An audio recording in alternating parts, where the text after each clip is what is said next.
Okay. Claudius... No, that doesn't look right. Hold on a second. Well...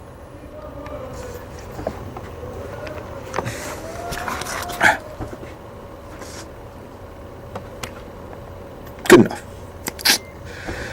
Okay.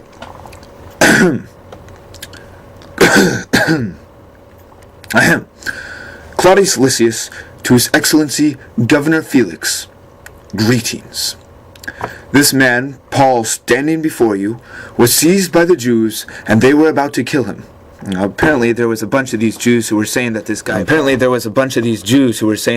Paul had crossed some boundaries in the religion or something by bringing a Greek into their temple or something like that. I don't really remember. I mean, the Greeks are what they are, so it's understandable.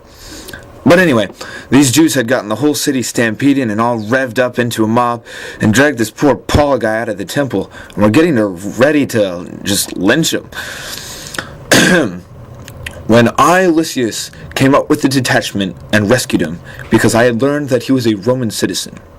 Well, actually, that's not technically true. The patrol that was out noticed that this mob was on the move. I mean, kind of hard not to when the whole city's in an uproar. I don't get how they have such a cushy payroll when they take so long to report on anything. So Lysias came down with some soldiers and clapped some irons on Paul for starting this racket and demanded to know what was going on. But the crowd was yelling all sorts of junk, so he really couldn't tell what the problem was. So Claudius decided just to take him back to the barracks and try to sort through this mess in peace and quiet. But the crowd just got more and more violent, and eventually the soldiers had to carry Paul to keep him moving. Once they were almost into the barracks, this guy Paul stops Lysias and asks if he can speak. But he said this in Greek, which made Claudius realize that he wasn't the Egyptian assassin who had started this whole revolt thing a while back, like Claudius had thought he was. So he let him speak. Then Paul started defending himself to the crowd, who had followed the soldiers all the way there, and he actually managed to get this mob to listen to him. He talked about how he was a Jew and how strict he was in their religion, a bunch of stuff that I didn't really get a whole lot of it. My Aramaic was a bit rusty. Then he said something about how he was traveling to Damascus when this bright light, brighter than the sun apparently, like crazy bright, shone everywhere, and he saw this guy named Jesus who the Jews hate apparently or something and had killed. But this Jesus spoke to him, so I don't know how dead he really was. And then Paul went to some guy in Damascus and got his sight back because he'd been blinded by this bright light, Jesus dude, I guess. And he was baptized into this religion that worships that Jesus is God. And then I didn't catch much more after that, except that he said something about being sent to the Gentiles, and the whole crowd went into an even worse frenzy than they'd been before.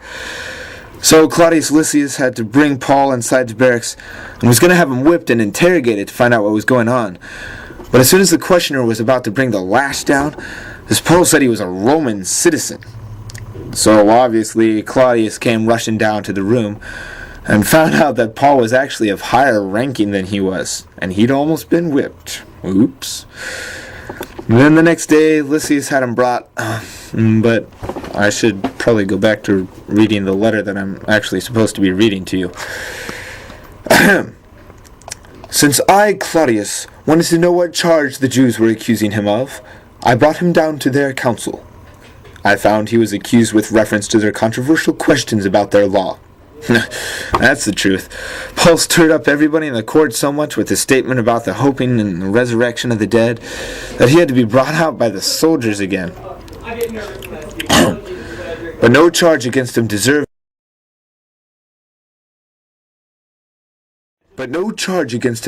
death or imprisonment.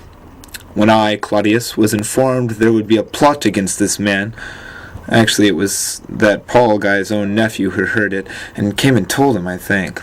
But anyway, I sent him to you at once, also ordering his accusers to state their charges against him before you.